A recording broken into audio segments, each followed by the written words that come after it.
부키리치가 플레이오프에서 깜짝 등장할 가능성이 제기되며 배구 팬들의 관심이 집중되고 있습니다. 정관장은 올 시즌 강력한 경기력을 앞세워 현대건설과 치열한 2위 싸움을 펼치고 있습니다. 하지만 시즌 중반 팀의 핵심 공격수인 부키리치가 부상으로 전열에서 이탈하며 위기를 맞았습니다. 그럼에도 불구하고 정관장은 메가와티 퍼티 위에 활약에 힘입어 2위 경쟁을 이어가고 있습니다. 하지만 이제는 정규 시즌보다 플레이오프 준비가 더 중요한 시점이죠. 이런 상황에서 부키리치의 복귀 여부가 큰 화두로 떠오르고 있습니다. 지난 2월 22일 GS칼텍스와의 경기에서 블로킹 후 착지하다 왼쪽 발목을 다친 부키리치는 병원 검진 결과 발목 인대 파열 소견이 나왔고 4주 이상의 진단을 받았었는데요. 당시 정관장은 부키리치의 회복 상태를 주시하면서 대체 외국인 선수를 고려한다고 밝힌 바 있는데요. 하지만 시즌이 막바지에 다다랐지만 정관장은 대체 외국인 선수를 영입하지 않았고 또한 부키리치 선수의 몸 상태에 대한 언급도 전혀 없는 상황입니다. 이러한 상황에서 배구 팬들 사이에서는 부키리치의 복귀와 관련해 다양한 소문이 나오고 있습니다. 일부에서는 고이진 감독이 부키리치를 플레이오프에서 비장의 카드로 활용하기 위해 철저히 보안을 유지하고 있다는 이야기가 돌고 있는데요. 반면 일각에서는 부키리치가 이탈리아 리그 진출을 위해 협상을 진행 중이라는 소식도 들리고 있습니다. 이처럼 엇갈린 소문이 나오는 가운데 정관장 관계자는 여건상 새로운 선수를 영입하는 게 쉽지 않은 상황이다. 부키리치가 재활치료를 잘 마치고 코트에 복귀하기를 기대하고 있다고 밝혔습니다. 정관장에서 없어서는 안 되는 핵심 선수로 자리 잡은 부키리치는 올해로 한국 생활 2년차입니다. 지난 시즌엔 한국도로공사 소속으로 득점 3위, 공격 성공률 8위에 오르며 뛰어난 활약을 펼쳤습니다.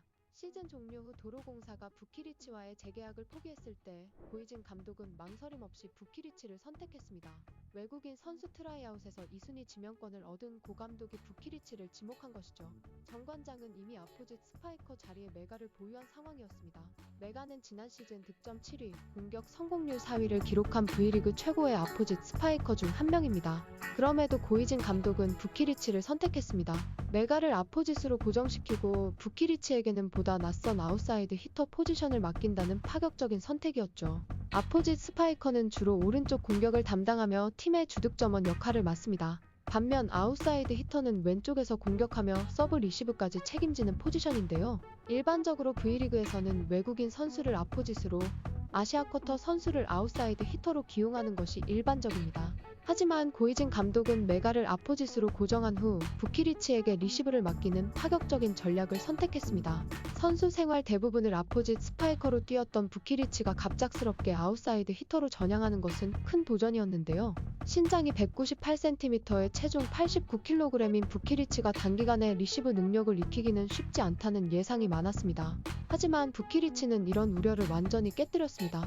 올 시즌 부키리치는 부상으로 이탈한 기간이 있음에도 불구하고 득점 5위, 공격 성공률 5위를 기록하며 폭발적인 득점력을 과시했습니다.